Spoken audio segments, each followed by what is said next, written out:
Good morning from Winnipeg, Canada, and good evening in Dhaka, Bangladesh.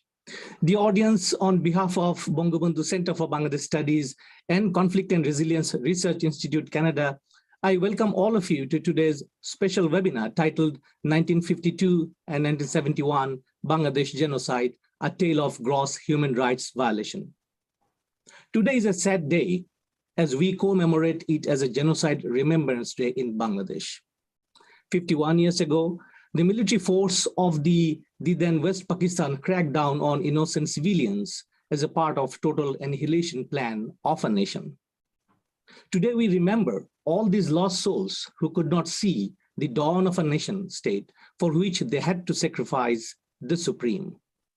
Today, we want to let them know that their sacrifice has not gone in vain. Today, we want to assure them that we are working hard to get the genocide recognized in international forums and learn lessons therefrom. Ladies and gentlemen, dear audience, let us observe a minute of silence to pay our respect to those lost souls on this very night in 1971.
Thank you very much.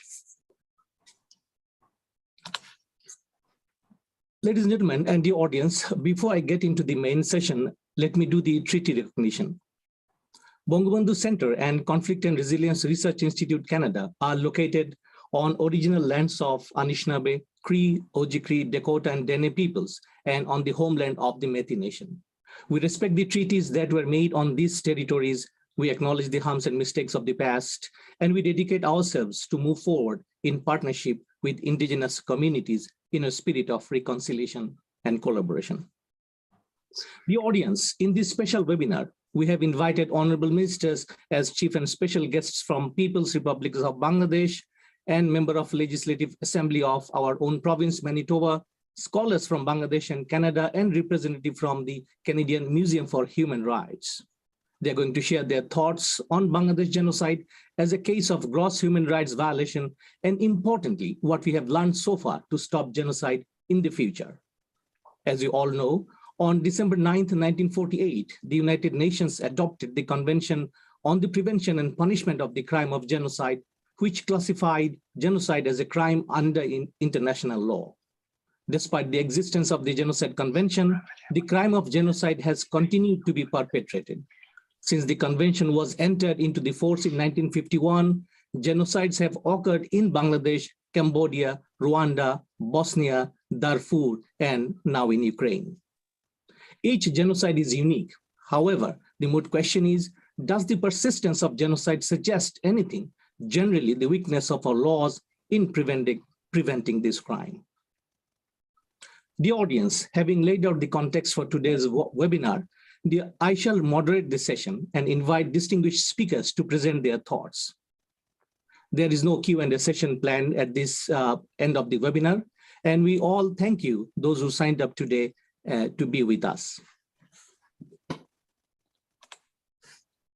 In the first session, we have a recorded video message from the chief guest and Bangladesh Foreign Minister, Dr. A.K. Momen, and I'm going to just play it for you.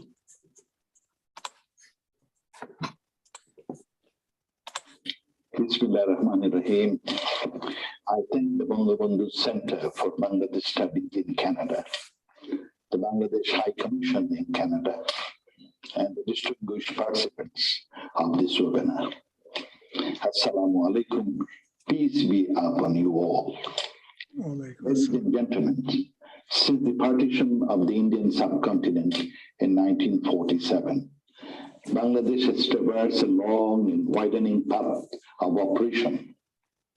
The brutal oppression of its people started in 1952, when an attempt was made to deny them their right to speak in their mother tongue.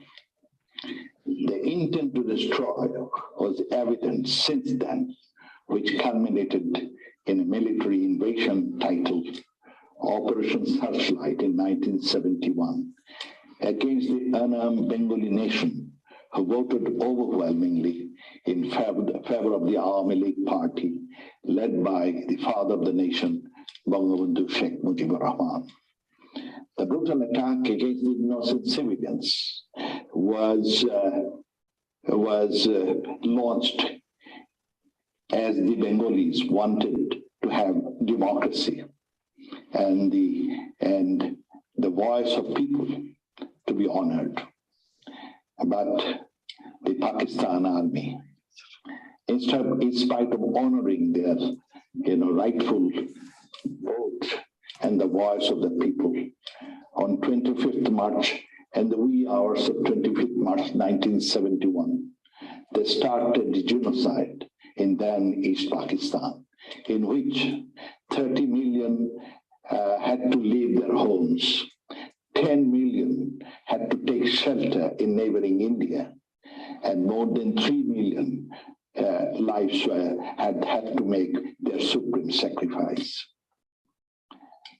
The Washington-based Genocide Watch says, and I quote, "Strong evidence supports the conclusion that the crimes committed against the Bengalis of then East Pakistan, now Bangladesh, during war in 1971 were widespread and systematic and carried out by the Pakistan army. Other militia forces like Rajakars, Al-Badr, Al-Shams, etc., and pan-Islamic political forces, including Jamaat-e-Islami, Nizam-e-Islami, and the Muslim League." Unquote. Conclusive research by internationally recognized genocide experts indicate that the nature, scale, and organization of the Pakistani military operations demonstrate planning and intentional design by the Pakistani junta leadership and military command to destroy a substantial part of the Bengali ethnic and national group and a substantial part of the Bengali Hindu religious group. Bangladesh has excelled in all the socio-economic indicators and is successfully qualified to graduate from an LDC to a middle-income country. Its contribution to maintain world peace through participation in the UN peacekeeping mission as a top troop-contributing nation and preserving human rights in conflict zones has been widely acclaimed. Bangladesh also played the pioneering role in introducing a concept known as culture of peace, a resolution that was approved by all the 193 members of the UN. This resolution proposes to create a mindset of tolerance, a mindset of respect towards others, irrespective of ethnicity, color, race, religion, in order to end hatred and violence across nations, to have sustainable world of peace and stability. It is reflected in the global community's confidence in Bangladesh. Despite all this, unfortunately, the genocide perpetrated by the occupation army in 1971 has yet to be recognized by the global community. Nor did Bangladesh receive any formal apology from from the oppressor till today. Needless to say, recognition to genocide is an important part, not only because it brings closure, but also because it becomes an advocacy and lesson for all, so that genocide does not happen again anywhere in the world, against any nation.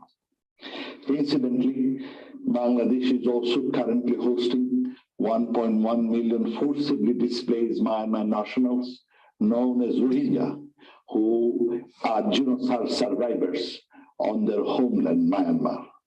Thus, it is doubly important to remember the lessons from the history, to act upon the widely quoted phrase, never again pertaining to genocide prevention. I thank Bangabandhu Center in Canada to organize a commemoration ceremony to mark the Genocide Day. I'm also pleased to learn that the center has also submitted a proposal to include genocide-related exhibits at the Canadian Museum for Human Rights. Bangladesh's genocide has some unique features that might be used as a teaching tool in the museum. In conclusion, I thank you all for coming today, and your presence your very presence speaks a volume about your support for the cause. I wish you all good luck. Joy Bangla, Joy Bangabandhu.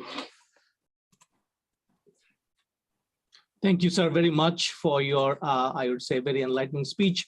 Now, ladies and gentlemen, it's our distinct privilege to welcome Honorable Minister of Planning, M.A. Mannan, MP, for his opening remarks for this session. Sir, floor is yours. Thank you very much. A very good evening to ladies and gentlemen here on this very important webinar organized by the Bangabandhu Center and Bangladesh High Commission there in Canada. Well, today is 25th March evening here about 8:30 p.m. near about.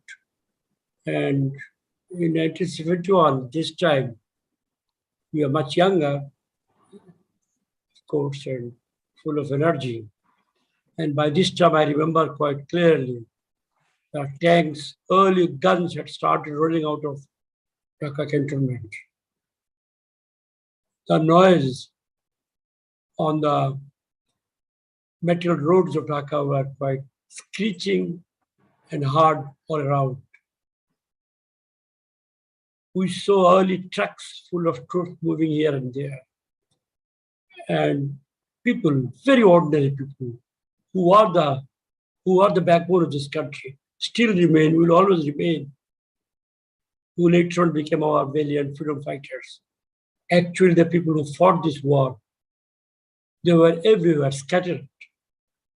It was not a very organized way of facing up to an enemy which was inconsiderate in terms of even warfare, which has a grammar of its own. There were early shootouts in some places, and news were coming from different quarters that they had started, the Moravian troops of Pakistani occupation army had started its business under a code name Operation Searchlight. So now, today, 50 years down the road, I am much older than what I was at that moment. I still remember vividly all the activity that was going on. Now, this day is also a day of independence. So it's a mixed feeling. At one end, I remember all the valiant early losses that we suffered, early heroes who faced up to the enemy. And at the same time, this is the day, by midnight, about 4 hours from now, our father of the nation, a great hero of the Liberation War, the greatest Bengali that is on record until now, Bangabandhu Sheikh Mujibur Rahman, had given out his final message to the people of Bangladesh, to the Bengalis everywhere, that the moment has come and we have to stand up and face up to the enemy and recover, regain our own motherland, which we had lost to them for reasons that I can't probably detail out here. We don't have the time. Professor Imthiaz and I can see some other, Mr. Mufidul, others can explain better. But we feel that, so this is a mixed day for me, I can say.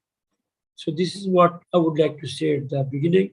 And another thing that I would like to clear out initially, I am here in my personal capacity as a citizen of Bangladesh, which is a very, very matter of great pride for me.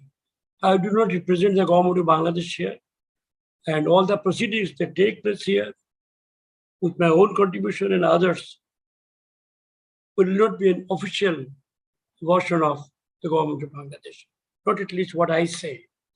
What I say is my own responsibility and from my own personal position as a citizen of Bangladesh. So, ladies and gentlemen, and particularly Dr. Kausar Ahmed, I would like you to kindly keep this in mind, that I am here as a citizen of Bangladesh, of which I'm very proud of. So these are the few words with which I would like to conclude my opening remarks. And once again, pay my respect to all the ladies and gentlemen who have found time to join us in this meeting. Thank you very much. Jai Bangla, Jai Bangabandhu. Thank you very much, sir. And definitely we would keep in mind about your wonderful speech today. Ladies and gentlemen, and the audience, let me have the privilege now to welcome our own member of Legislative Assembly, Cindy Lemeru, to the room. Ma'am, floor is yours. Please go ahead. Thank you. Thank you. And I just have a few remarks that I want to share, but I should start by thanking the organizers for hosting today's virtual event and allowing me to share a few of my thoughts. And I'll start by sharing how the other day in the legislature, I had the opportunity to speak about Bangladesh Independence Day and the history, specifically what took place from 1947 onwards and the impact that it's had on the Bangladesh community throughout the world. And I'm not going to explain all the details here that I shared in the ledge for the sake of time. And we also heard a history recap just about 5 minutes ago, but I will say that I believe that this is a big part as to why we should be looking for ways to educate people and properly recognize the history and genocide of Bangladesh. And, here in Manitoba, over the last 6 years, I've begun getting to know the community. And I can tell you it's a strong and growing community filled with people who are hardworking and quite passionate about creating more relationships with Canada, whether that be through trade, economy, and just us people as friends. A few months ago, I was at an event for a business called Total Security just on Route 90.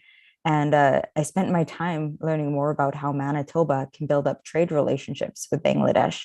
This was actually with the Honorable High Commissioner, who I see is signed on here today.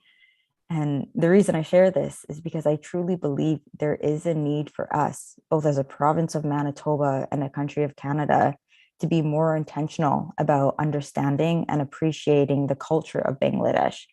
And I believe that one of the ways we can do this is through exhibits and galleries like the Human Rights Museum. Oftentimes, an exhibit in a museum will create dialogue and a stronger understanding of our collective heritage. And Bangladesh and its growing community is a part of our collective heritage. So we should be pushing for representation in museums because of the stories that artifacts can tell. There's so much to be held and preserved in representation of the history of Bangladesh and how the community came to recognize Bangladesh Independence Day. And a museum can be a safe place to share this insight of humankind. And I mean, this is why we have museums and why they're so relevant today. Past tragedies, trials, and beauty, they're priceless. And so I agree with what's been said here today. It's kind of a mixed day of recognition. And I really just want to thank everyone for allowing me to have the opportunity to share and join you all here this morning. Thank you. Thank you very much, Honorable Member of Legislative Assembly, Cindy Lemeru, for her very well-rounded remarks. And now I shall be moving on and welcome Chief Patron of Bangabandhu Center and His Excellency, the High Commissioner of Bangladesh to Canada, Dr. Khalil Rahman, for his remarks. Sir, floor is yours. Thank you, Dr. Kausar. Basically, I'm here as a Chief Patron. I can see the experts who would be speaking about this very important issue for us. I just would like to thank you and welcome you to this important webinar. I have just 2-3 points I would like to make. First of all, I have my two bosses here. I think they have spoken on was on video, and another one he's live with us. A very respected, he was my senior colleague also in the Geneva Permanent Mission. I had the opportunity to work with him. So they have spoken, so I really don't want to say much. I just would like to say that, this is a forgotten case of genocide. There was Cold War, there was big countries who really didn't want to recognize the genocide that took place in 1971. I think things have changed now. We have to look at the history, what exactly happened in 1971. And we are very happy that now the USA has determined that genocide took place in the Rakhine State in Myanmar. And what happened in Bangladesh, that was in a bigger scale. So we have a very strong case. My only submission is that, I'm here. The Canadian Museum for Human Rights is a very well-known, well-respected organization. And we have submitted our application that the exhibits on genocide in Bangladesh may please be displayed there. And we can have, the learning components under this submission where people from around the world can visit the museum and can learn what exactly happened in Bangladesh and how we can spread the value and principle of human rights. So this is exactly what I would like to say. I would like to thank all of you, particularly my respected Honorable Minister M.A. Mannan. He is a very serious, sincere person. He said something, this is also very close to my heart. He said that he is not, asking for or, exploring this possibility of recognizing genocide of Bangladesh as a minister, as a Bangladeshi national. He is asking for.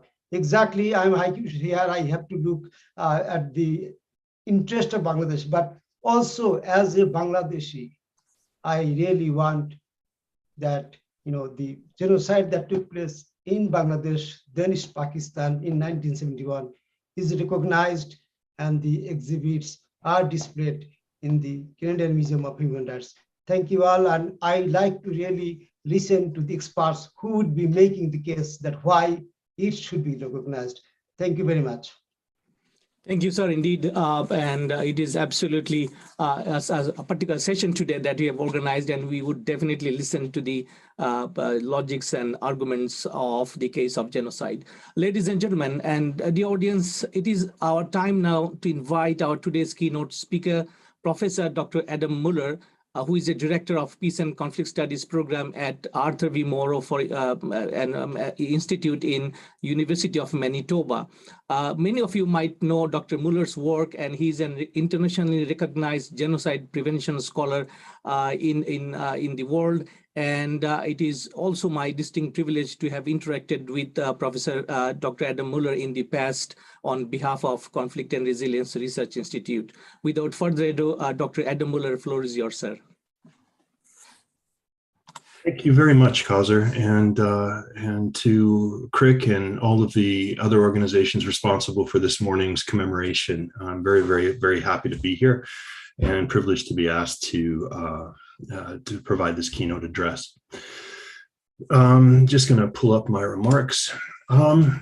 So yeah, it's my privilege to be here with you today to commemorate the 1971 genocide that took place in the country we now know as Bangladesh. As you may already be aware, currently the Canadian government formally recognizes 8 genocides: the Holocaust, the Armenian genocide, the Ukrainian famine genocide known as the Holodomor, the Rwandan genocide, the Srebrenica massacres, the mass killing of Yazidi people in Iraq and Syria, the mass murder of Muslim Rohingyas in Myanmar, and most recently, the Uyghur genocide in China. While additional arguments are ongoing around the need for Parliament to recognize genocides perpetrated against Canada's Indigenous peoples, as well as against members of groups such as Pontian Christians and China's Falun Gong, efforts to obtain formal recognition for the Bangladesh genocide in Canada remain comparatively limited, and public understanding of Bangladesh's complex genocidal legacies is incomplete. Nor is this the case in Canada alone. As journalist Lorraine Boiseneau rightly notes in a 2016 article for the Smithsonian Magazine, the violence that was experienced in East Bengal in 1971 is, quote, the genocide the US can't remember, but Bangladesh can't forget, end quote. Boiseneau's description of American willful ignorance is all the more striking because, as genocide scholars such as Ruanak Jahan have demonstrated, declassified documents of the US government show that US government officials serving in East Pakistan in 1971 used the term genocide to describe the events they had knowledge of at that time and or were witnessing firsthand. The 1971 Bangladesh genocide is thus both visible and invisible, depending on who one is and where one is located. Hence the importance of events such as today's commemoration, which looks to honor the victims and resistors of annihilatory hate and violence by speaking to various aspects of the genocide and its aftermaths. To be sure, there are others speaking today better equipped than I am to assist with this important memory work that involves foregrounding and contextualizing the genocide's victims, along with the mechanisms and agents responsible for their destruction. I'm humbled to find myself in the company of such distinguished curators, scholars, politicians, and activists, all of whom I'm sure have more information than I to convey about the meaning and specific details of Pakistan's military and paramilitary actions during the Liberation War. What I aim to provide instead is, with any luck, some insight into the nature of genocide itself, since it is the conception we currently possess of this highly distinctive form of mass destruction that informs our awareness of it both as an experience and as a crime. In other words, it's what we take genocide to be that makes sense of our collective outrage at its perpetration and desire never again to see it occur. In terms of my own approach to genocide, I am what specialists sometimes refer to as a Lemkinian scholar, a term designating someone highly critical of some of the ways genocide is conventionally, that is to say legally, understood. Most people think what they do about genocide because of the way it is talked about by political and legal actors, and these actors are themselves enabled and constrained by laws. It is therefore first and foremost as a legal concept that genocide must be understood. The most foundational law of all in this regard is the 1948 Convention on the Prevention and Punishment of the Crime of Genocide, or simply the Genocide Convention. It is through the Genocide Convention that the genocide concept first entered into black letter law, thereby, however unevenly, becoming viable as an instrument of punishment and prevention. However, as many present here today will no doubt already know, the efficacy of the Genocide Convention has been seriously limited by the fact that the version of the genocide concept that it incorporated was not the one promoted by Raphael Lemkin, the Polish legal scholar who coined and first theorized the term. In Lemkin's originary formulation, genocide is a concept designating the shared consequence of two distinct but typically overlapping annihilatory processes. The singular object of these processes is the destruction not of a person or people or thing, but rather of a human collectivity. These two processes Lemkin labeled barbarism and vandalism, the first term designating mass murder, the latter the destruction of culture. For Lemkin, a human community could be destroyed either by physically eliminating all of its members, or else by erasing all material and symbolic expressions of their common life. This idea of the groupness of a group being something worth protecting was new to international law in 1948. For this alone, the Genocide Convention will be remembered as an achievement of consequence.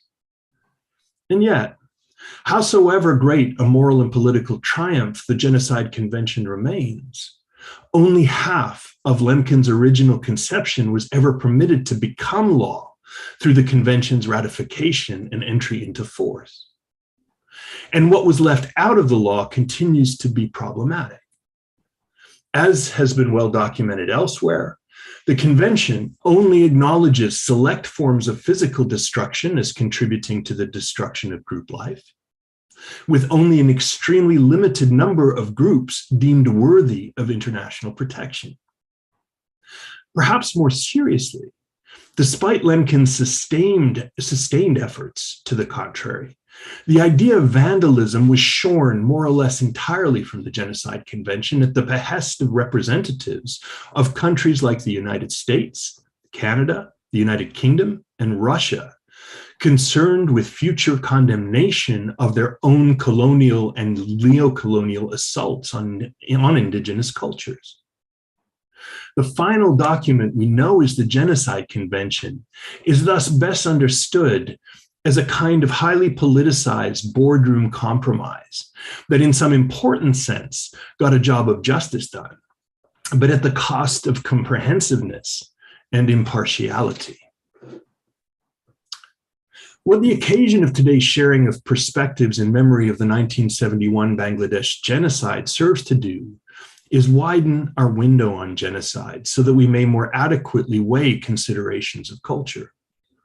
This widening is signaled to some extent by this event's titular reference to the dates 1952 to 1971, a reference that seeks to connect the physical violence of 1971 to an earlier history of protests by majority Bengali speakers against the Pakistan government's imposition of Urdu as the official language of East Bengal. What these earlier protests help to show is how culture and cultural animosities fueled as well as helped to direct the later genocide. In Runat Jahan's words, quote, "The conflict between Bengalis in East Pakistan and West Pakistan-based non-Bengali rulers started over the issue of Bengali language and culture. The Bengali ruling elites looked on Bengali language and culture as too Hindu-leaning and made repeated attempts to cleanse it from Hindu influence," end quote. Such references to cleansing or purification, which Jahan quotes from original Pakistani sources, are ubiquitous in eliminationist ethnic conflicts everywhere in the world, contributing importantly to the lexicon of genocidal hate. For Lemkinians, far from lying at the periphery of our genocide consciousness, culture and cultural destruction should be repositioned alongside physical destruction nearer the core of our understanding of genocide. Doing so enriches causal accounts of particularly horrendous species of mass violence, while adding to our appreciation of genocide's immediate and enduring harms. Viewed in Lemkinian terms, genocide is more than mass killing. It is a process concerned with severing the sinews of a people by destroying either the individuals comprising that people or else their ability to function as a group, in the present as well as in the future. Lemkin himself wrote of genocide in his landmark 1943 study, Axis Rule in Occupied Europe, that, quote, "It is intended rather to signify a coordinated plan of different actions aiming at the destruction of the essential foundations of the life of national groups, with the aim of annihilating the groups themselves. The objectives of such a plan would be the disintegration of the political and social institutions of culture, language, national feelings, religion, and the economic existence of national groups, and the destruction of the personal security, liberty, health, dignity, and even the lives of the individuals belonging to such groups. It is against the background of this thick Lincolnian view of genocide as an assault on the essential foundation of the life of national groups that it becomes possible to acknowledge with some kind of adequacy the depth, complexity, and scale of Bangladesh's experience of genocide.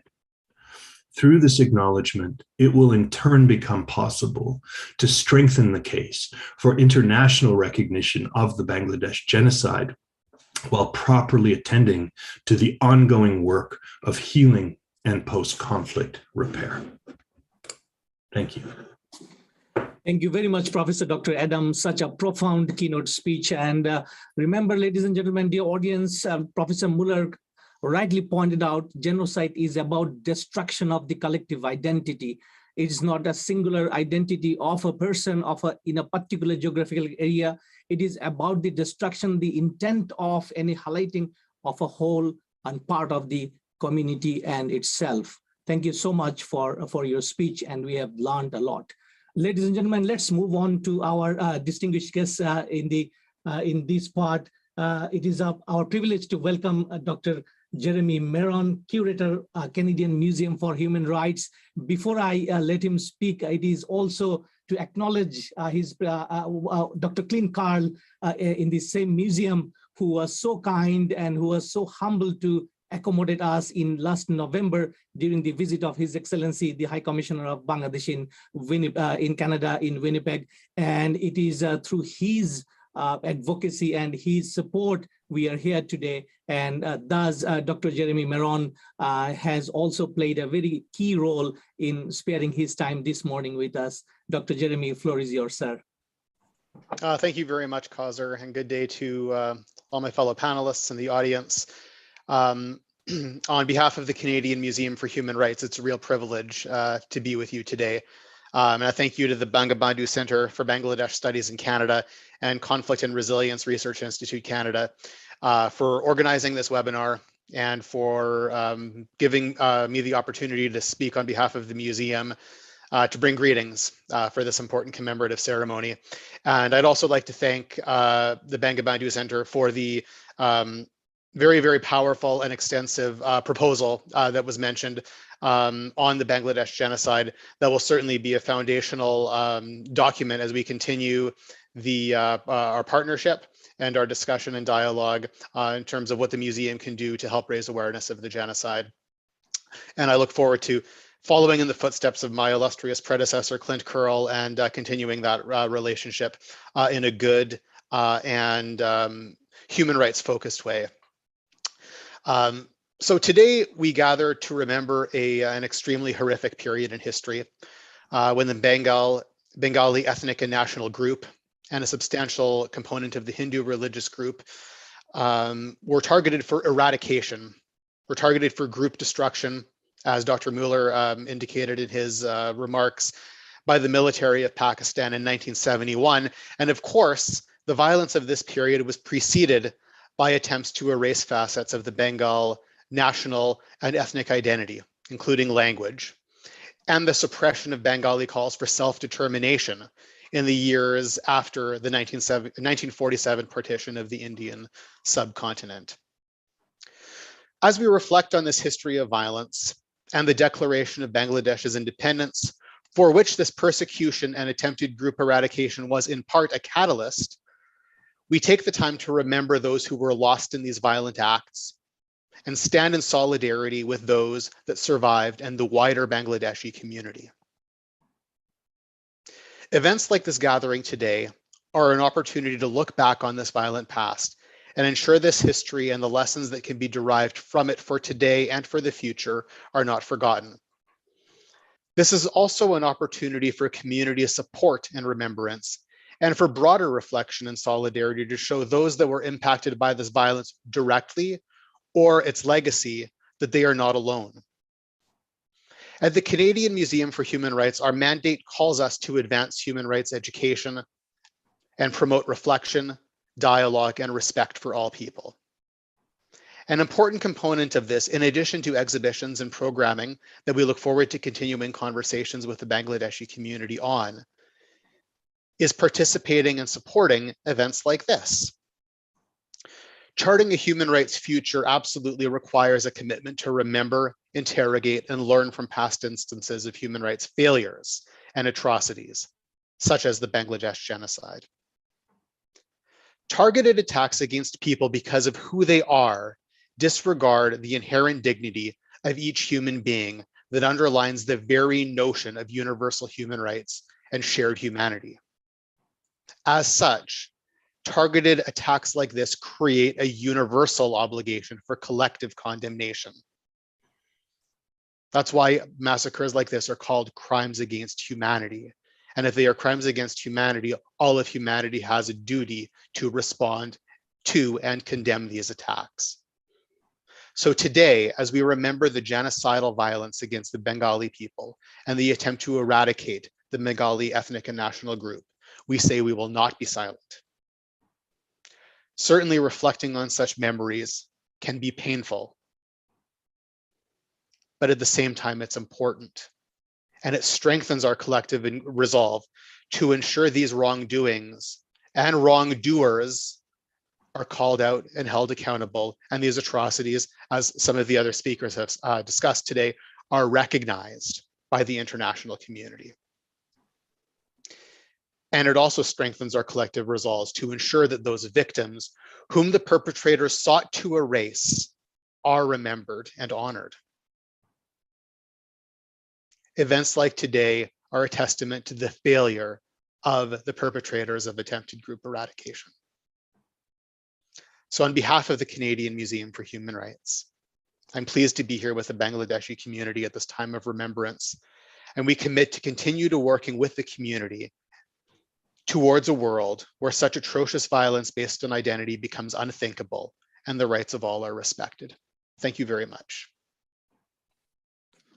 Thank you, Dr. Jeremy, for your wonderful remarks, and we look forward working with you and the museum in the future so that the basic aim of stopping genocide is realized. Ladies and gentlemen, it's now time to welcome our scholars from Bangladesh, and it is my privilege now to welcome Professor Dr. Imthiaz Ahmed, and who teaches international relations in Dhaka University, and also he is a director, Center for Genocide Studies in the same university.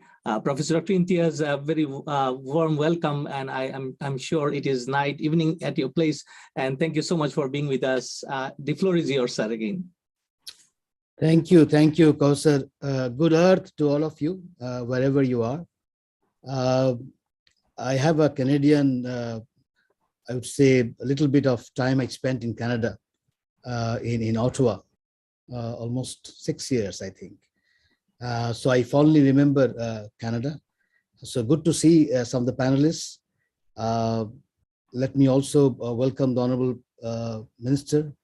I heard him keenly, heard what he had to say, and also the High Commissioner. A couple of things, I think. One thing has already been flagged, that genocide is genocide is genocide. You cannot translate into another word. We do that in Bangladesh, and I have been telling all the time. We use the word called Gonohatta, which if you retranslate, it becomes mass killing. Mass killing can be one of the form of genocide, but not necessarily always. More important is you can actually have genocide without killing, because the idea is intent to destroy in whole or in part in 4 categories. That also is very important, national, ethnic, religious, and racial. You can have other killings which are punishable, but the 4 categories. So we should be very precise. And I think the reason, it could have been a compromise, a boardroom compromise, but at the end, I think sometimes you have, consequences which is unintended. And I think one unintended is that with a precise definition, you can actually do a lot of things. If you use the word all the time as politically it is being used, you are asking for trouble. Because then, you are almost, if politically used, we see from time to time United States using it then the United States government has to be very careful, because all the wars that it has participated would be genocidal, starting from Vietnam and Afghan war, you name war after war. And of course, in some of the wars, even Canada participated. So you have to be very careful when we use its intent to destroy in whole or in part. Conditions of life is very important. And that is something that we need to also focus.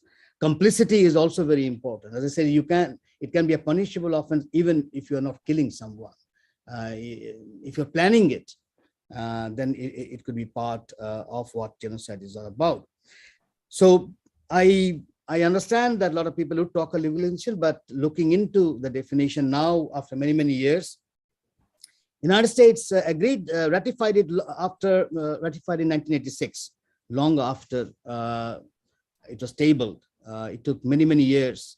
So in 71, they did not ratify this, but that does not mean that, they should not agree or now not confirm that it is a genocide, because as it has been flagged, Archer Bladd and his staff members all actually wrote the dissent, the very famous dissenting note that the Pakistan military has committed genocide. It's very unfortunate that the United States at that particular time did not flag some of the things that it is flagging now when it comes to human rights and democracy.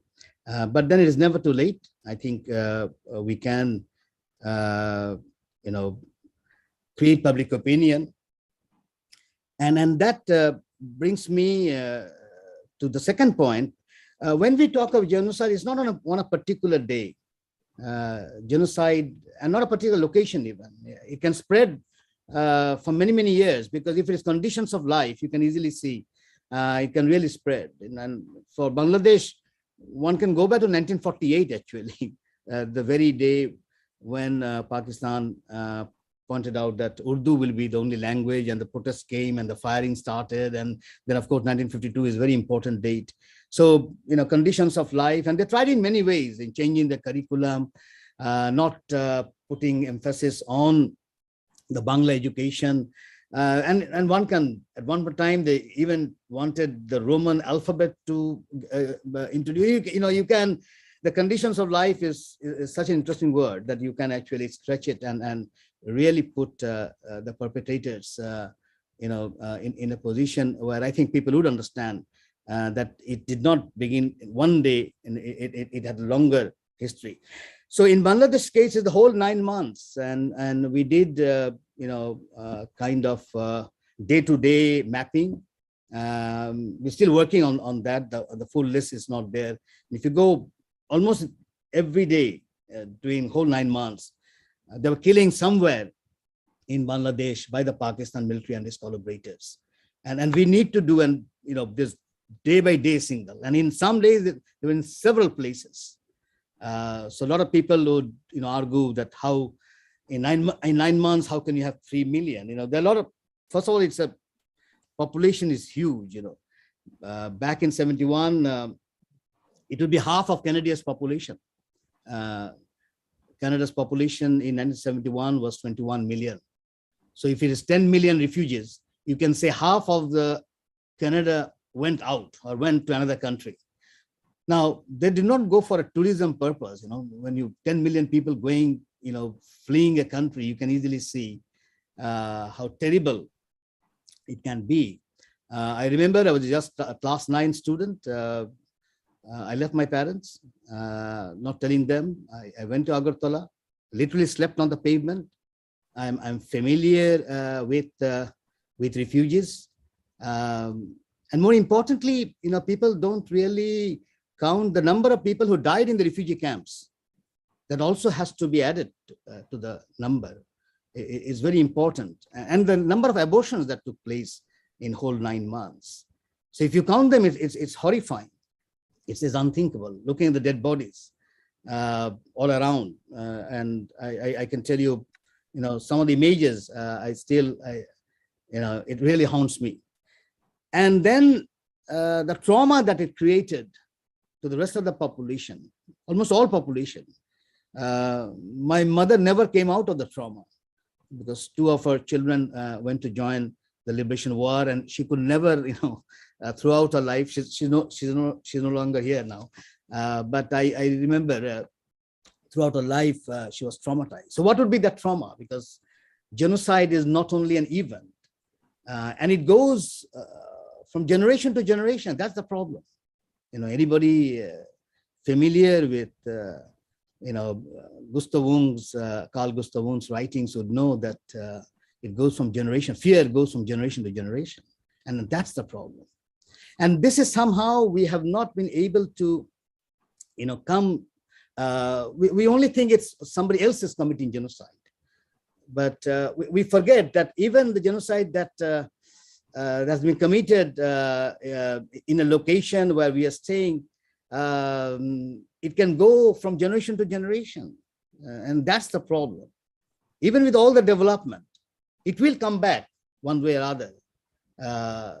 That's something that humans have to work together. There's no way, and we have seen even in Europe, you can see how racism has come back, how polarization has come back, and you can't really build an island because we are all humans, and so we communicate with each other even when we don't talk. We communicate. Even when we see each other, we communicate. So that's the issue. So I believe it's important to work on this area.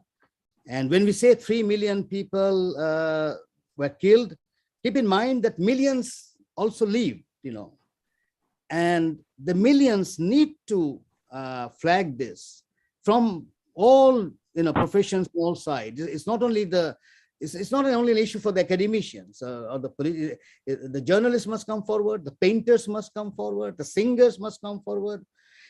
It's a collective effort because it affects everyone.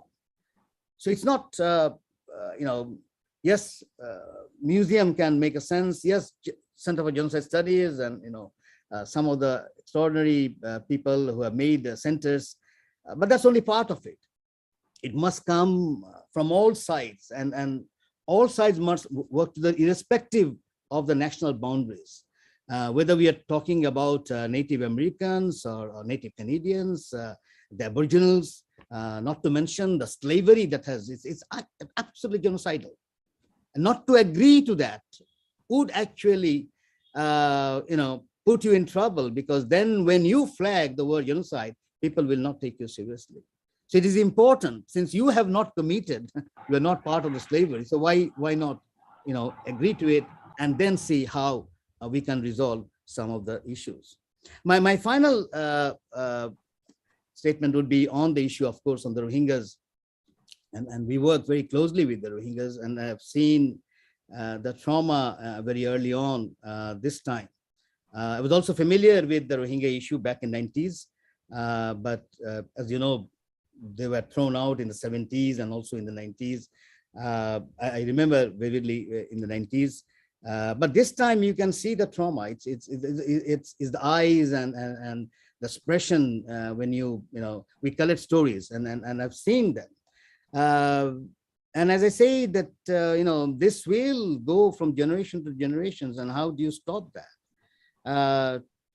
So to work on one, and then as we speak, and I can give you some figures that last year, as you know, when Aung San Suu Kyi was thrown out in February 1st, to this date, the investment went up 17%. Investment and bulk of these are in Western countries, and that's pathetic. Then you can't really solve the problems that we want to solve. That's the issue.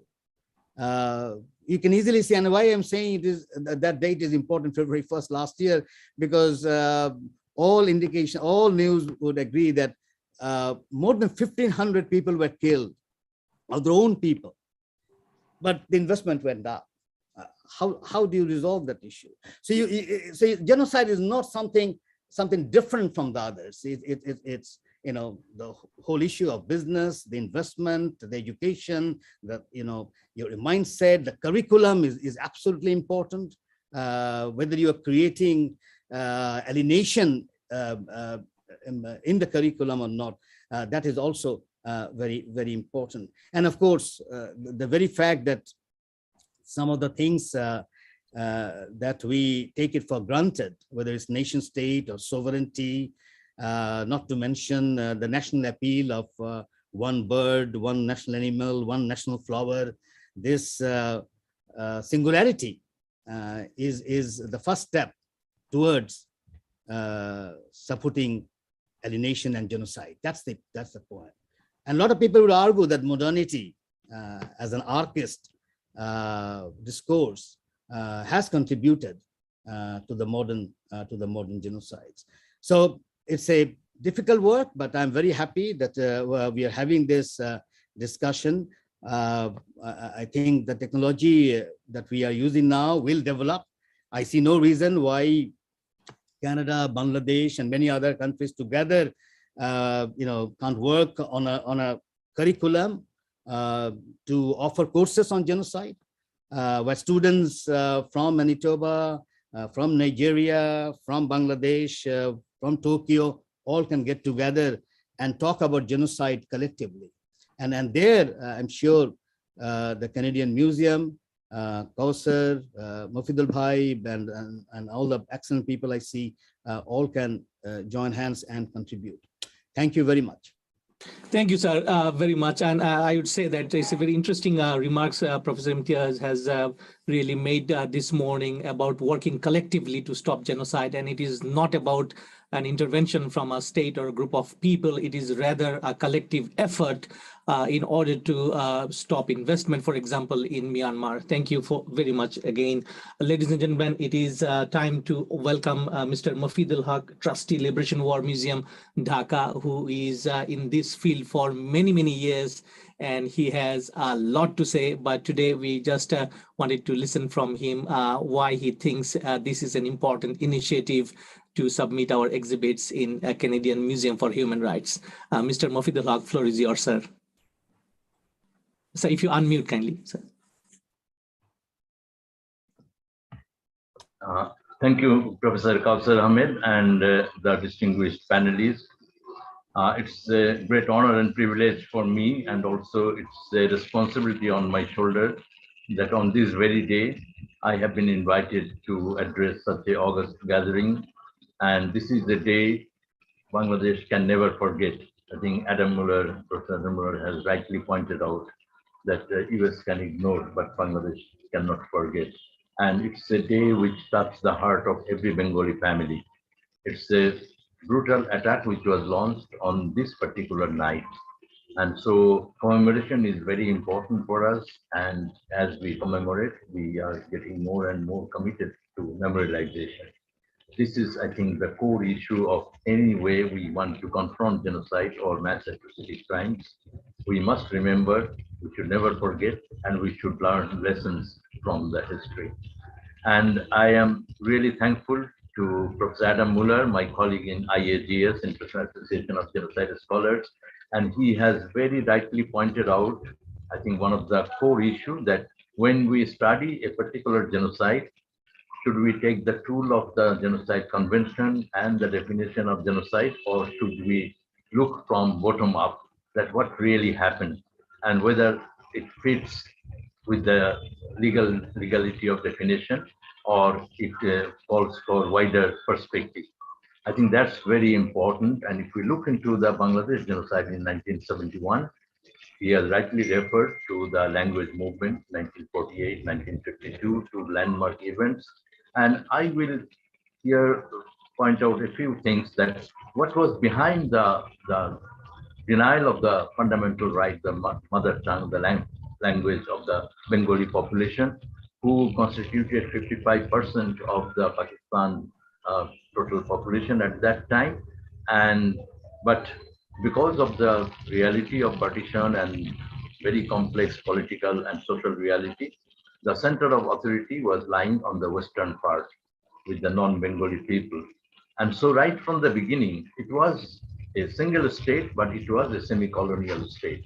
And it was a domination which the center tried to impose right from the beginning, because they could understand that without this domination, they cannot continue, or the state cannot function, as they have based it on the two-nation theory, on the theory of the Muslim national identity, just denying the identity of all other nationalities. And Bangladesh represented the secular liberal philosophy that we are linguistic, ethnic, national identity, and we can embrace all religion within this identity. So there is no conflict between the national identity and the religious identity for Bangladesh, but it was a fundamental problem for Pakistan. And that's why right within a few months after the establishment of Pakistan, Muhammad Ali Jinnah came to Dhaka and declared that Urdu will be the state language of Pakistan. But even before that, in February 1948, one of the leading members of the Constituent Assembly, Dhirendranath Dutta, he tabled a resolution because Pakistan decided that the language of the Constituent Assembly should be English, but Urdu also can be used. So he made a submission that along with Urdu, let Bangla be also recognized as a language of the Constituent Assembly. And it was denied by the majority Muslim League members. And when Dhirendranath Dutta came back to Dhaka, the students went to receive him at the Tezgah airport. And among the students was Sheikh Mujibur Rahman, a young student of law faculty of Dhaka University. And the students called for a general strike, and he was arrested on 11th March 1948, just a few months after the establishment of Pakistan, for upholding the right of the Bengali national identity. So it is very important to look into the whole issue of 52 to 71. I think this is very important, and that the BCB has also highlighted this into their submission. And I will just quote a great scholar, Dr. Muhammad Shahidullah, who was a great linguistic and knew about 15 languages, who did his PhD in Sanskrit from Sorbonne University in Paris. And he could understand the reality, and in 31st December 1948, at a literary conference, he was presiding the last session, and he made a submission that we are Bengalis, and it cannot be obliterated by the bead that we wear, or the beard that we keep, or the tupi that we have in our head. That means that with our religious symbolism, we cannot deny our national identity. And that's, I think, the fundamental issue. And that also brings up the original concept of Raphael Lemkin, that genocide is ultimately the destruction of one nation by the other, and also imposition of the perpetrator's national identity over the oppressed nation. And I think that's a very important thing which Adam Muller has highlighted. And if we look into this, then we'll see that it is not only mass destruction, but it is also destruction of cultural symbols. And here I have wondered for many years that the genocide is a new word. It came into existence with Raphael Lemkin's contribution, and it was recognized by the Genocide Convention in 1948. And it was widely used to depict the Jewish persecution during the Second World War. But who first used the word as an early warning that genocide can happen if such things are continued? Here also I found it very surprising that Dr. Muhammad Chodri knew many languages, and he knew what is the term genocide, how it came into existence, and he made a speech in 1950.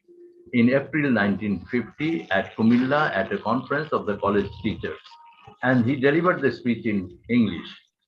So I think that there is no confusion that he used any other word meaning genocide. He used the word genocide. He said that imposition of Urdu over Bengali in East Bengal will be tantamount to genocide of the Bengali people.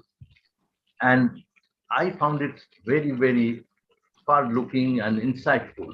And that genocide happened 21 years after he raised this slogan, or we can say now we use the word early warning system. And he was one of the early scholars who made the warning that this may turn into genocide. And unfortunately, this turned into genocide. And I do not want to elaborate much, but I will also try to bring out the issue of destruction of cultural symbolism. When Pakistan Army launched their Operation Searchlight, it's a military attack, and they have targeted the groups with, because as Lemkin has said, not as individual, I mean the people not as members for their individual criminality, but for the membership of a particular group. And that's why students, intelligentsia, professors and teachers were targeted.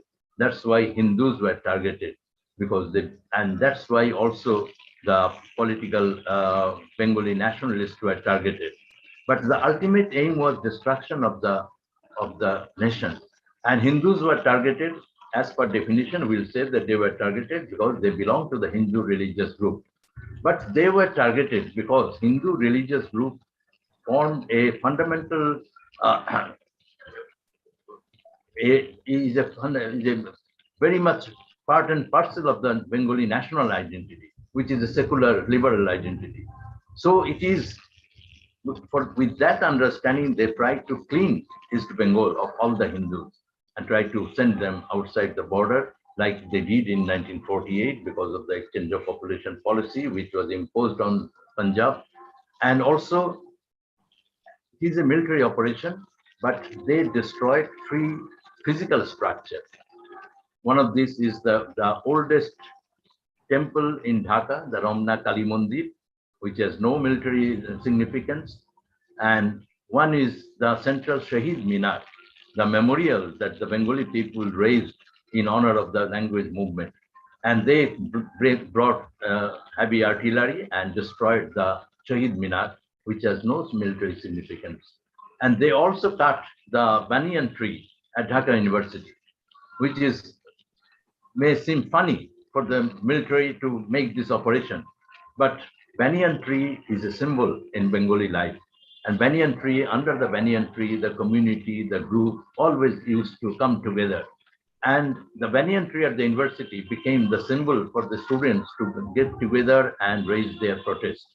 So these 3 symbols, why they were attacked?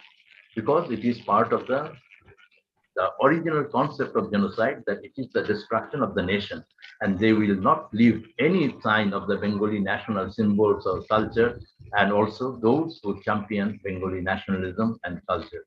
And I think it's a very interesting forum, and we are very hopeful that Canadian Museum for Human Rights will incorporate the experience of Bangladesh so that the lessons can be learned for all the broader community. And it is very interesting to actually not only to what happened or how it happened, but to address why it happened. And if we look into that, then we actually can learn the lessons, which is very, very important for the global community today. And if we want to build a better future, we must join our hands together and learn from our collective experience. And I think we look forward for CMHR, an institution which is actually embracing the global experience. And we are hopeful that Bangladesh experience will also be reflected into the global mosaic that they want to build of humanity. And we wish you all success in your endeavor. And thank you, BCBS, for organizing this interesting discussion. And this morning at the Liberation War Museum, we have the opportunity when with the Ministry of Liberation War Affairs and Ministry of Foreign Affairs, we had invited 2 important scholars, Gregory Stanton of Genocide Watch and Helen Jarvis from Cambodian ECCC, and also Elise Waridutu, the UN Special Advisor for Prevention of Genocide. She gave a video message, but Gregory and Helen was there physically, and we had a very nice exercise. Professor Imthiaz Ahmed was also part of that presentation. And we look forward actually to work together. And also, I will just end with a statement which was issued by International Coalition of Sites of Conscience, which has incorporated more than 300 museums and institutions. And they made a statement on Bangladesh genocide. And I will just read out the last part. And this is, I quote, "The 50th anniversary of the liberation calls for all institutions and individuals concerned with justice and human rights to officially recognize the Bangladesh genocide and its profound impact on Bengalis past and present. It is only through confronting the past with honesty and courage that we acknowledge our shared humanity and truly flourish, unquote. This is also the feeling that we want to share with you. Thank you all for listening. Joy Bangla. Thank you, sir. Thank you very much. I think it's a wonderful speech covering a very wide spectrum of history and why Bangladesh genocide should be recognized. And of course, he emphasized on collaboration. Ladies and gentlemen, we are at the last part of our session. Now it's my honor to welcome Professor Dr. Chodri Imthiaz to this session. He is an eminent scholar working in a number of things with Bangladesh, and he's also the technical advisor of Bangabandhu Center for Bangladesh Studies. Thank you, sir, for waiting so long. Floor is yours now, sir. Thank you, Dr. Kausar. Good evening and good morning. First of all, I would like to remember those who gave lives on 25th of March onward until 16th of December in then East Pakistan, being a Bengali, being a Hindu, and being sought for self-identity and sovereign right. I would like to first share my recent experience. In 2016. I visited CMHR, the Canadian Museum of Human Rights, and at that time, I did not find one single recognition, one single element recognizing the mass killing and genocide in then East Pakistan or in Bangladesh. So I raised the issue with the people who were on duties. And then it led me to talk to the then curator and came to know that because United Nations do not recognize the event as a genocide, that's why they could not accommodate anything there. I'm so glad today that the new curator, Dr. Jeremy Maron, is here, and I'm sure he will take note of it, that what's the story behind it and what's going on here. I came to realize I want to raise two issues today to the audience. One is that what the people of Bangladesh deserve, and also what's the mission here. In my judgment, the mission here is to get the recognition by the United Nations General Assembly, according to Genocide Convention of 1948. That should be the mission for the state of Bangladesh and for the people of Bangladesh. So in that context, what's the role of Canadian Museum of Human Rights and other organizations? We came to know that a lot of water has flown by now. That is, Genocide Watch, based in Washington, DC and United States, have recognized, and they have said, quote unquote, what Dr. Momen already mentioned, but I want to repeat here. The crimes by Pakistani military forces constitute the crimes against humanity of murder, extermination, deportation, or forcible transfer of population, imprisonment, or other services deprivation of physical liberty, torture, rape, sexual violence, persecution, enforced disappearance of persons, and other inhuman acts, unquote. Now, as Professor Adam Muller explained, the legal aspects of it, how you define a genocide, mass killing, and so on. In academics and legal world, there is no consensus. However, according to Genocide Convention of 1948, there is a broad definition. And also, it is interesting to share with you that not all state is a signatory of Genocide Convention. So far, only 151 nations, became the signatory. So you can see that it's a controversial term and concept. However, none has stopped the Jewish people who lost 6 million people during the Second World War. And also, the Armenian who got killed in millions by the Ottoman Empire is still a controversial issue. So should the Bangladesh genocide issue remain as unrecognized? I don't think the people of Bangladesh and the citizens of the world deserve it. It should be pushed by I admire Dr. Kausar and Bangabandhu Center for these studies to take this initiative, because I want to draw your kind attention to the fact that Mr. Rafiq Ahmed in Vancouver took the initiative for the recognition of International Language Day. He started in Vancouver, mobilized Canada, and then eventually the United Nations recognized the day of 21st of February by the United Nations. The same thing should happen. I think the audience here, particularly Minister Mannan and also Minister Momen, has the diplomatic route and avenues. Because my main point is that although legal issues, definitions, parameters are most critical, one needs to do the homework from the legal perspective. I'm sure that Canada will be very happy to extend to help the legal interpretation and so on to Bangladesh. But we need better mobilization with respect to political and diplomatic aspects of it, because the recognition of genocide is not only a legal matter. It's a matter of mobilizing diplomatically and politically in the United Nations. What is stopping and barring? I was thinking and exploring into it.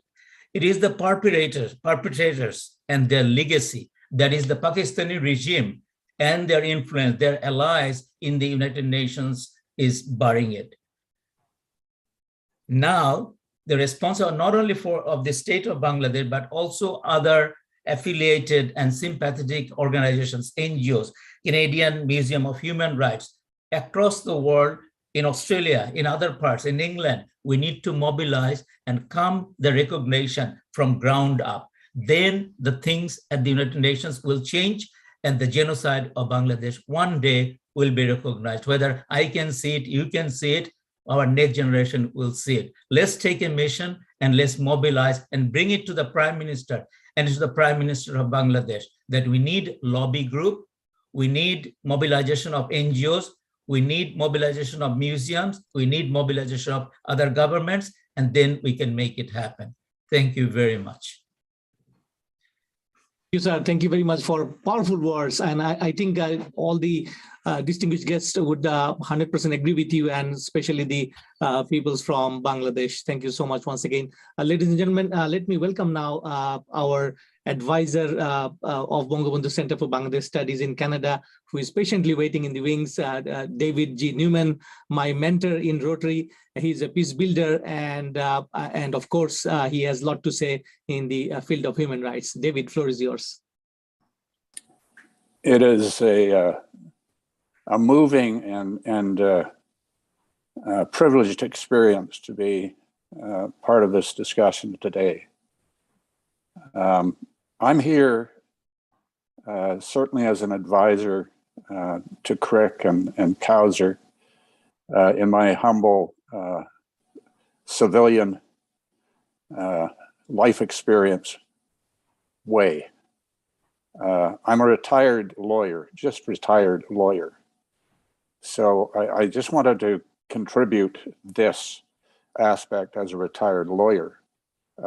What else I say will be as a human being who's a member of the global human family, a global human family that is crying out on behalf of the oppressed and the impoverished and vulnerable peoples of the world and all of its children and all of the females that have been and continue to be suppressed.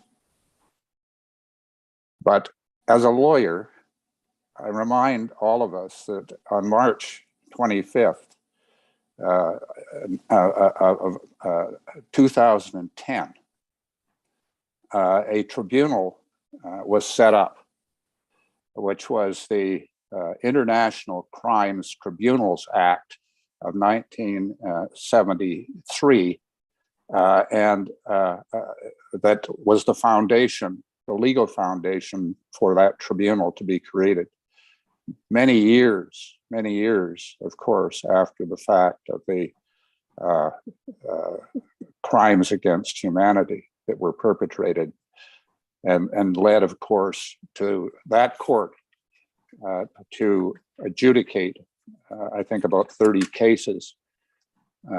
I chose to pick out quotes from one of them because it is very instructive and shows that how long it takes for historical truth to be found through a judicial process and the calling of evidence and witnesses, and then impartial judges, in this case, 3 judges unanimously, coming to the conclusion that indeed there had been some serious collective crimes perpetrated, which they found to be genocidal, contrary to the convention, and led to a death sentence being imposed on one individual pursuant to the tribunal's legislation. And the point that the court made was that may this be an instructive lesson for the generations that have followed, and may they be infused by the decision made, the determination that there had been a terrible injustice perpetrated collectively on people, and may this contribute to this never happening again. Now, the legal process, which I was part of, is not really a justice process because it's so slow and untimely, but it gives one way of ultimately determining what is generally accepted as truth. Now let me speak as a Rotarian, because what is the first test in determining what I should think and what I should say and what I should do? The first test is to ask myself, is it the truth? And then to only disseminate my best legitimate understanding of what the truth is, and also acknowledge humbly that I might be wrong. That is truth. That is legitimate truth. And the next part of the 4-way test is it fair to all concerned? And in the limited way that we have through our sovereign state and limited society and racial and tribal and clan identities, we limit all. We limit all conveniently, fair to all concerned. Who's concerned? So we've come to a stage in human history exhibited now by the existential threats of nuclear weapons and climate change, where we have all must mean not sovereign state security, it must be human security, it must cross borders, it must be everyone, everywhere, everyone, everywhere. And the indigenous people have taught us it's more than humans. It's all our relations. It's everything that is the provider of life, the essential elements for living: air, water, fire, earth. So we are in the 4-way test. The third test is will it build goodwill and better friendships? And of course, isn't that what really brings us all together? Our common interest, being members of the same human family, to try and make it a better place, a place where people get along better. They not only don't kill each other, they don't judge each other as being a wrong identity or speak the wrong language, the wrong culture. So build goodwill and better friendships. We're doing that right now. And the fourth one, will it be beneficial to all concerned? And again, it goes back, all concerned is everyone, everywhere. And it's the generations ahead of us. It's the lessons we've learned from the past. So my message today, on the shoulders, on the graves of those who died, on the successive generations who have borne the burden of what happened in Bangladesh and other parts of the world, where, like Canada, where we did the same kind of thing to indigenous peoples with arrogance and dominance. So here we are. And let me just convey this message to you. I am grateful as a Canadian for the Truth and Reconciliation Commission of Canada, which has unveiled the truth in Canada about what we did in residential schools to Indigenous peoples. I am absolutely grateful to the people of Bangladesh who made the sacrifices which can be shared with the whole world through the Canadian Museum for Human Rights as something which was so serious that the world's attention must be drawn to this. The global human family must learn from that, as well as from all of the other terrible atrocities perpetrated by the worst of human beings. So I'm grateful to be part of this. I'm grateful to the people of Bangladesh. I'm grateful to the Indigenous peoples of Canada. And I'm grateful that we have the Canadian Museum for Human Rights that can take this on and do what is the dissemination of truth in a good way, which will be objectively and impartially therefore delivered and trusted. Thank you so much for the time, and may the loving energy of the universe bring us all together and motivate us to do more and continue to work together in fellowship and community and with mutual understanding. Thank you. Thank you, David G. Newman, for your very inspiring words, I would say. Thank you very much. Ladies and gentlemen, we are absolutely at the end of our session, but it would be injustice if we do not introduce two of our distinguished speakers. Professor Dr. Hilal Muhyiddin first, who teaches at North-South University in Dhaka, a co-founder of Conflict and Resilience Research Institute, Canada. I would request him to kindly provide his remarks in a briefest possible manner, just for the sake of time. But he's one of the pioneers in this initiative in the Canadian Museum for Human Rights. So it is worthwhile to acknowledge his early initiatives. And Dr. Hilal Muhyiddin, floor is yours, sir. Thank you very much, Dr. Kausar. Dr. Hilal, your audio is distorted. Can you just check your microphone? Can you hear me now? No. Am I audible now? Okay, we'll get back to you, sir, again quickly. Oh, can you unmute, sir? Yeah. Am I audible now? Yes, yeah, good now.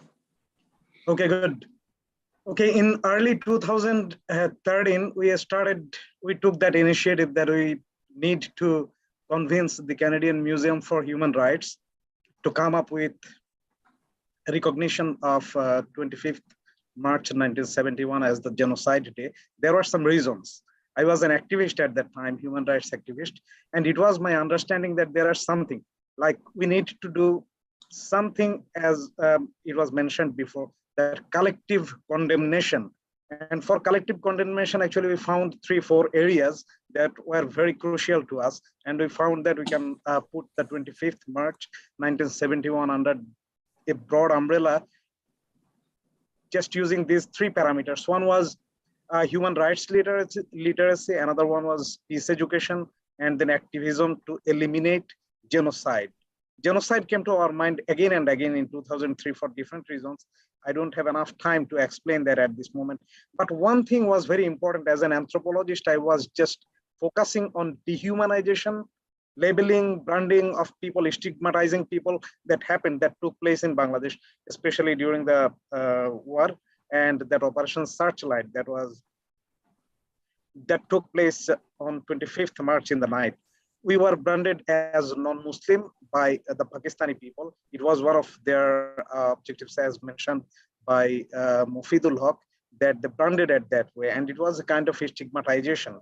That stigma effect was a really horrible experience for Bangladeshi people. And that prompted me to go up with this. And in 2014 and 2015, And 2016 as well, I wrote a number of pieces in local ethnic newspapers about recognition of 25th March as the Genocide Day for Bangladesh, not only for Bangladesh, but we had an appeal at that time that it needs to be declared International Genocide Prevention Day or something like that. We were coming up with those claim in 2016, and in 2017 and 2019, I wrote in Bengali newspapers here in different columns, just urging the same, especially to attract the attention of the global communities that we need to be very serious about this.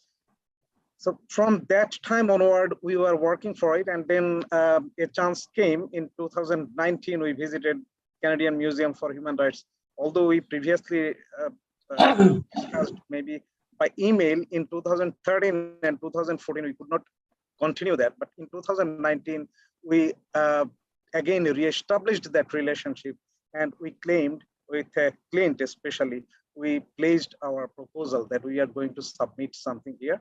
And then we went for that. I especially focus on intellectual needs because there are some questions until this point, and I just categorized that. Still, there are some confusions about genocide. We already discussed that there are legal confusions, but there are some crucial points that we need to really bring into focus, and they are food for thoughts. We need to stimulate some debate about these things. Like number one, do countries have an ethical responsibility to intervene in a genocide taking place in another country? This is one thing. What is the responsibility of an individual as well? Especially for the activists, we have been asking this question that, okay, how, to what extent we can engage ourselves in this kind of activism? Then number two, should a nation seek external help from other countries to deal with genocide? And what type of help should they receive? This is another question, and we are seeing a new front of warfare, new face of warfare these days. And again, we are being concerned that some sort of genocide might take place in near future. We don't know. We are not expecting that. We are not. We are trying to be very careful so that these incidents never take place again. And then number three, genocides have not decreased following the Holocaust. So which begs the question, who is responsible for protecting people from being targeted and persecuted? Only United Nations or other organizations, as Dr. Imthiaz was mentioning, that civil society movements and NGOs should come up as well. Then can capital punishment or execution be considered an acceptable punishment for crimes against humanity, such as genocide? It was question number 4 that came to our mind. And based on these points, we seriously believe that Canadian Museum for Human Rights can take up this 25th March as a genocide, recognition of Genocide Day for Bangladesh, as well as it can spearhead a movement to convince the global communities, especially United Nations. Other than that, as we mentioned before, that we had an intention to come up with some resources for peace literacy and human rights education, and that will also be boosted up through Canadian Museum for Human Rights if this is taken up positively, as we are here with that mission. Thank you very much. Thank you, sir. Thank you so much for your brief remarks. Ladies and gentlemen, our last speaker, and I would again humbly request Mr. Mustafa Chodri, retired federal civil servant, and who wrote a wonderful book picking up the pieces, focusing on the war children aftermath of the genocide. So Mr. Mustafa Chodri, for is yours, sir. If you kindly unmute, sir. Yeah. Thank you, Kausar Ahmed, and thanks to the organizer for having me over. It was very enlightening. One of the advantages of being at the end is that you get to hear from everybody. I've learned a lot, very interesting points. And for the sake of brevity, I wouldn't take much time. I would simply focus on what I wanted to say. I've been working on the war babies born as a result of rape in Bangladesh in 1971 and 72. One of the difficulties about this is that the historical establishment in Bangladesh has totally ignored that. In the history books, we have a lot about the war, liberation war, but nothing about the war piece. It's only used as a footnote. What we need to do is ourselves to our attitudinal change. One of the war victims who came out in the late 1990s, Ferdowsi Priyobhashini, while she was encouraged to talk about her, she was also ridiculed. So we do not get enough cooperation from the victims, rape victims. I think we need to congratulate the government of the day for International War Crime Tribunal, where the war crimes victims were described, the war victims were described as the heroines, Bangladesh heroines, and their children were described as secondary victims. So we can start from there. But one of the things that we need to bear in mind is that in Bangladesh, there needs to be an attitudinal change. In 2014, I think it was in 2014, they were given an opportunity to come out and self-identify, but to this day, nobody has come and identified as a war victim. So we need to ask ourselves, what is it? Well, we need to work around that while we collectively try to work, but we need to work among ourselves to convince them to come out. Rape victims that do not come out, war victims that do, war babies, they're not coming out today. They're 50 years old, they could come out, but they are not. We need to find some ways. While working on the book, I have done a lot of research and I found out that there's a lot of materials that we can still put forward and put it together. And I'll just go through some of them. We can easily bring about the relationship between abduction, confinement, rape, murder, and forced pregnancy, birth, consequent mass abandonment of the war babies that can fit in a historical narrative. We need to bring that ourselves first. But in order to do that, we can look for sources outside Bangladesh as well. For example, I would think that internationally, if we can look at International Social Service, it's a Geneva-based organization that deals with adoption. They have a lot of materials on the war babies born as a result of rape and forced pregnancy. International Planned Parenthood Federation, it's a London-based organization that from there, it was Dr. Jeff Davis, an Australian gynecologist who came to Bangladesh at the invitation of Bangabandhu and did some work. And he has, at that time, there are 17 districts, and all the districts' civil surgeons have given reports on abortion. And those reports are available in London, in IPPF archives, from where I have access to some information. In Bangladesh, there are at least 13 different sources that I know of, and we can explore that. And there would be eyewitness accounts. For example, Malaka Khan, Ruby Ghaznavi, these are social workers who worked with rape victims. They're still around, and we can get their testimonies about the work they did with them. There are social workers, professionals, testimonies of Birangonas, for example, Ferdowsi Priyobhashini and others, orphanage personnel in Dhaka, senior Bangladeshi government officials, senior Bangladeshi official, Jahangir Haider is one of the officers. Excuse me.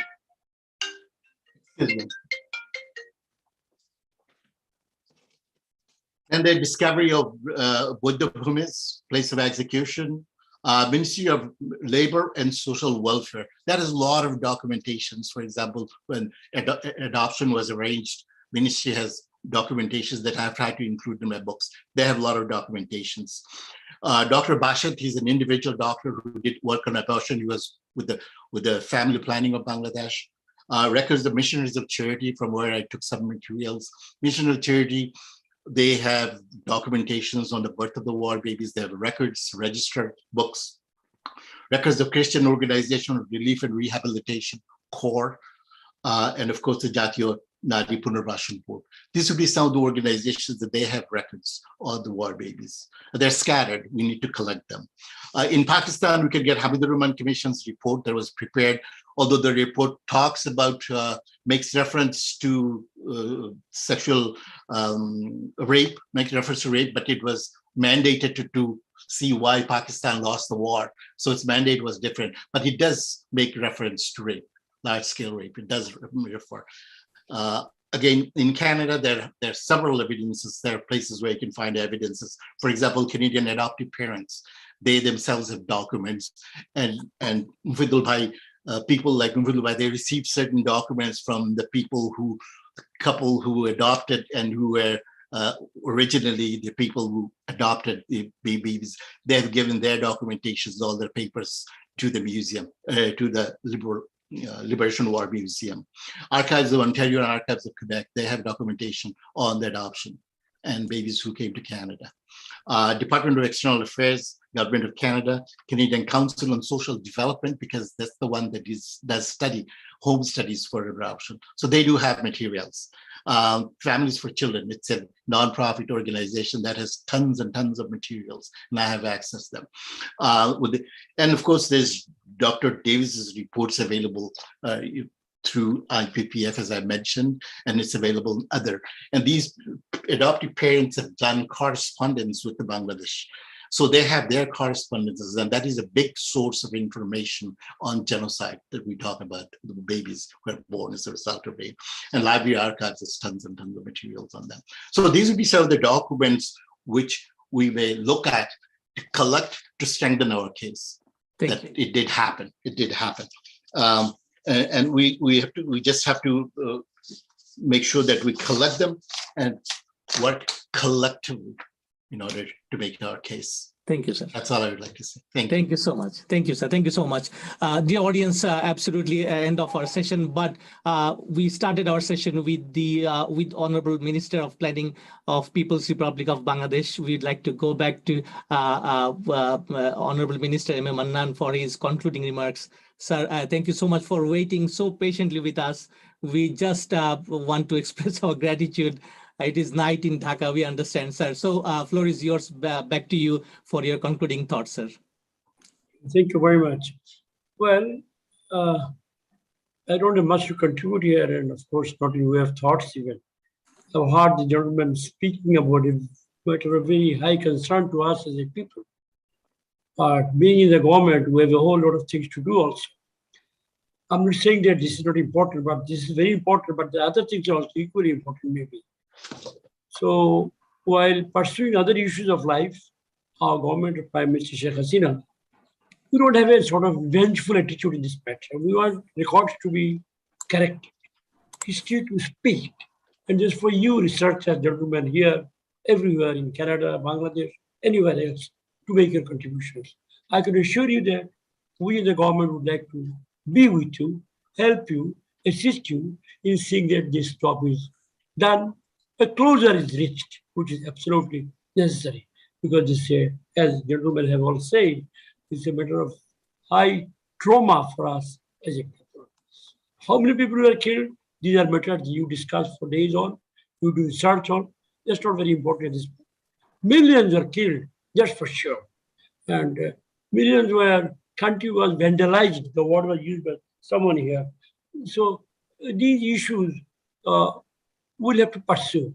We'll have to keep alive, and we have to see that this is brought to a sort of a legally acceptable, internationally recognized closure, so that our people from now on, our people in the future can look back and say that we did our part in trying to clear up the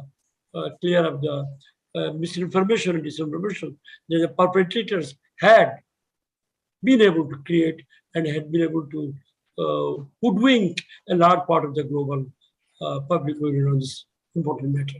So let me once again thank you, Professor Kausar, and thank other gentlemen, particularly Dr. Adia Muller and Dr. Jeremy Maron, our Dr. Imthiaz and Mr. Fajil Haq, and many others, of course, for their contribution. Thank you very much. Good night from here. Thank you so much, sir, for being with us once again. Ladies and gentlemen, dear audience, I want to thank all the distinguished speakers for responding to our request to attend this session on this special day to support the recognition of Bangladesh genocide in international forum. Also, our sincere thanks to Canadian Museum for Human Rights, especially Dr. Jeremy Maron, for accepting our submission for consideration. It means a lot to all the Bangladeshis who are present and listening today and in this forum present in here today. I shall also end today's webinar by proposing that we keep continuing working hard and collectively. You have heard Professor Adam Muller and Honorable Minister of Planning from Bangladesh, who absolutely echoed that we have that collective will to submit the case in various forums, including Canadian Museum for Human Rights. Till then, we see each other again. Stay safe, stay well, and remember, we have to stop genocide. Good night in Bangladesh and good rest of the day